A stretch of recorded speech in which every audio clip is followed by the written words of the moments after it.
In today's video, I'm going to be telling you how to invest as a teenager so that you can be a millionaire when you're an adult. This has been one of my most requested videos, and I get a lot of comments from you asking me how to invest if you want to be successful in the future. Investing can be complicated and scary, so I'm going to make it more friendly, and we're going to compare your financial journey to a video game.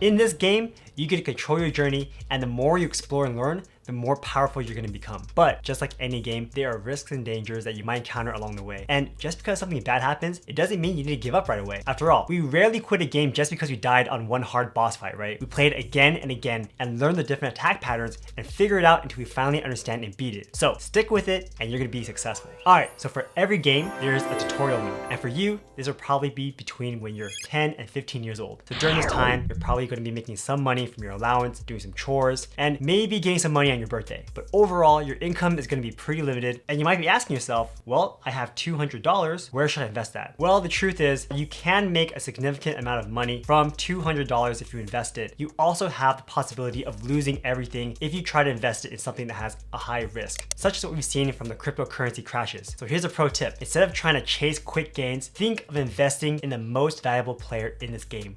And that's you. So boost your character stats, level up your skills, and become the best version of yourself. And when you're learning and trying to invest in yourself, dive deep into all the free resources that you can. So watch YouTube videos and start learning how the stock market works. Start learning what to invest in and what side hustles interest you. And once you have a good understanding of what you want to invest in, you can then start spending some of your money on books to help you learn more about the subject. So I know books suck, and I really hated reading them when I was a teenager too. But I'll let you in on a little secret. Books are actually the ultimate power-ups, and books you pick up on your own are much easier and much more fun to read than those books that are assigned to you by your teacher. So here are the 3 books that helped me a lot when I was younger. The first one was Rich Dad Poor Dad, and this book exposes you to the world of investing, and it really teaches you how to look at money differently. It also goes over the conversations that rich parents have with their kids, and it's information that's not really taught in schools, and it fundamentally changed the way that I handled my money. So it's a great read. The second book is called The 4-Hour Workweek. This book helped me understand how to outsource work and how to automate most of my daily tasks. And it's best for people who want to start creating a lifestyle business. The third book is The Science of Getting Rich. Now this one is a very interesting book, and it helps you shift your mindset into believing that anyone can get rich as long as they can will it into existence. So it's definitely a little bit weird, but it also works. So if you can believe that you'll be rich and you do the steps to make it a possibility, then you're basically guaranteed to become successful if you continue along the path. Now the next phase of life is the early game. And the early game is all about exploration, gaining experience, and unlocking some game-changing power-ups, all gearing up to that big level 18. So in a game, you might take up a crafting skill so you can make better armor, or level up your mining stats so you can gather higher mineral nodes. In real life, this probably just means getting an after-school job when you turn 16. So to share a little bit about my own past, when I was 17 years old, I worked as a shoe salesman at Timberland at my local mall. I would work on the weekends and throughout my summer breaks. My year-long employment there gave me enough money to pay for my solo trip to New York, and it gave me enough to pay for any small expenses that I had in college. So it was great because I had this financial shield to ensure that I never felt under-equipped. I do recommend finding a job that's flexible with your schedule and can pay you a decent amount. Now, you're not going to be using these funds to pay for your entire life, but it'll give you some exposure to feeling how money works and how you can earn money from a paycheck. And as a pro tip, if during this time you want to start investing in stocks, you can talk to your parents and have them help you open a custodial account. So think of this as like a special treasure chest that you can start filling in now, but you won't get access to it until you're 18 years old. So once you hit level 18, you're now in the main storyline. This is where you set the tone up for the rest of your game. Everything opens up to you at this point, and you can start managing your money however you like. So we have 3 key things that you should start doing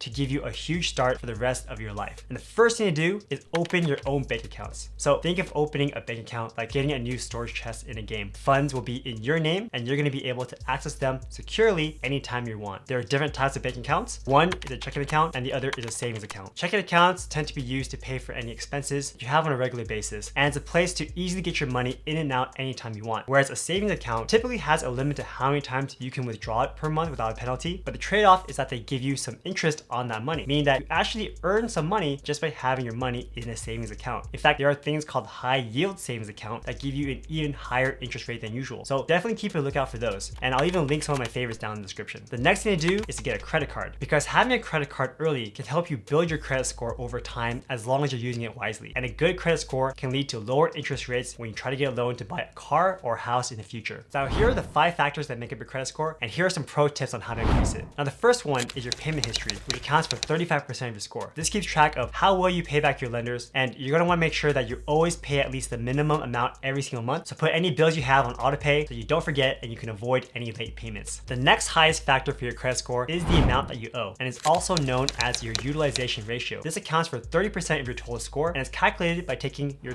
total outstanding credit that you use versus how much you're allowed to use. And you want to keep this balance under 30% if you can. The next factor is your credit history, which accounts for 15% of your score, and this is how long you've had open credit, and it's one of the reasons why people tell you not to close down any old credit cards, because that old credit card increases your total utilization ratio, and it also increases your total length of credit history. And it's also the reason why you want to open your first credit card as soon as possible so you can start building that credit history. Credit mix accounts for 10% of your total score. It's good to have different types of credit, like having different skills in game, but I would say don't rush and start opening a bunch of credit lines for no reason. Over time, you're gonna get that credit mix naturally and that number will go up. And finally, new credit accounts for another 10% of your credit score. So this is when you open too many cards at once, you can't get penalized for that. And as a pro tip, if your parents actually have good credit scores, you can ask them to add you as an approved user on one of their cards before you turn 18 years old to start boosting your credit score earlier. It's kind of like getting carried by a pro player to get your rank up in the game. And finally, the third key is to start investing by buying stocks. Now, one of the big questions I get is, which stocks should I buy? But before we get into the specifics there, I want to talk to you about 2 types of investments that you can buy. 2 types are going to be individual stocks and index funds. Buying individual stocks means buying stocks in companies like Apple, Google, and Netflix. And buying shares means that you're buying a small fraction of the company. So as the business does well, the value of your shares will also increase. But because the stocks are tied to the performance of that one company, if that business starts to tank, then your shares will also lose value as quickly. And if the company goes bankrupt, then those shares will be useless. Whereas with index funds, the value of the fund increases and decreases depending on the combination of the performance of all the stocks inside this bucket. And while you might be thinking, okay, this sounds like a mutual fund or a hedge fund. In fact, index funds are similar to that, but they're a lot cheaper to have. So long story short, buying individual stocks have the chance of increasing your money faster, but they're also riskier. I personally prefer starting out by investing most of my money in low-cost index funds and ETFs, specifically the ones that track the overall stock market, such as SPY and VTSAX. Now, this is just my opinion, so please do your own research before investing your own money. Now, even though these funds are not as risky as other stocks, historically, they still perform well, and you can see returns of around 8 to 10% a year. Now, while 8 to 10% may not sound that exciting, it can actually grow to be a lot due to something called compound interest. Compound interest is if you can imagine that you find a magic potion in a game that doubles its power every time you use it. Now first, it's not going to seem very strong, but as you keep using it, it gets way and way more powerful. And that's like compound interest with money. It's a way your money can grow by itself again and again. So how does this work exactly? Let's say that you save $100 in an investment that gives you 10% every year. After 1 year, you get $10, making it $110. So you might be thinking, okay, next year, I'll get another $10, making it $120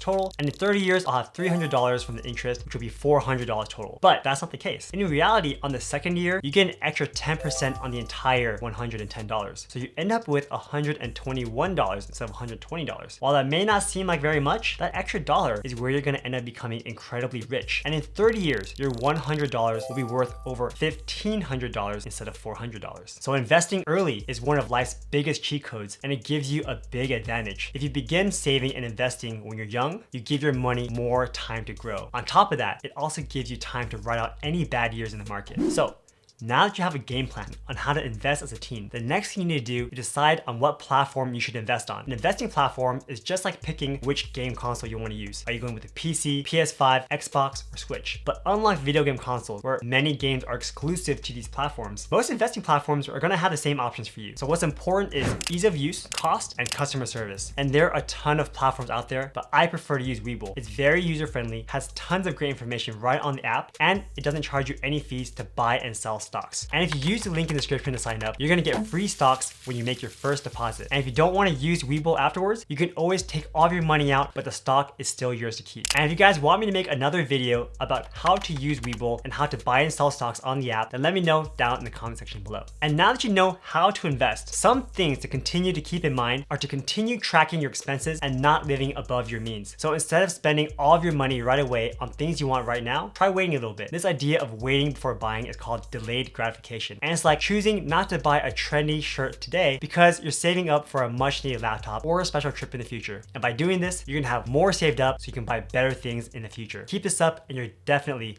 going to be successful. Now, if you got to this point and you're still thinking, Sean, I want to be a millionaire, but I don't think I'll ever make enough to become one, then check out this video where I teach you how you become a millionaire even with a low salary. Thanks for watching. I appreciate you.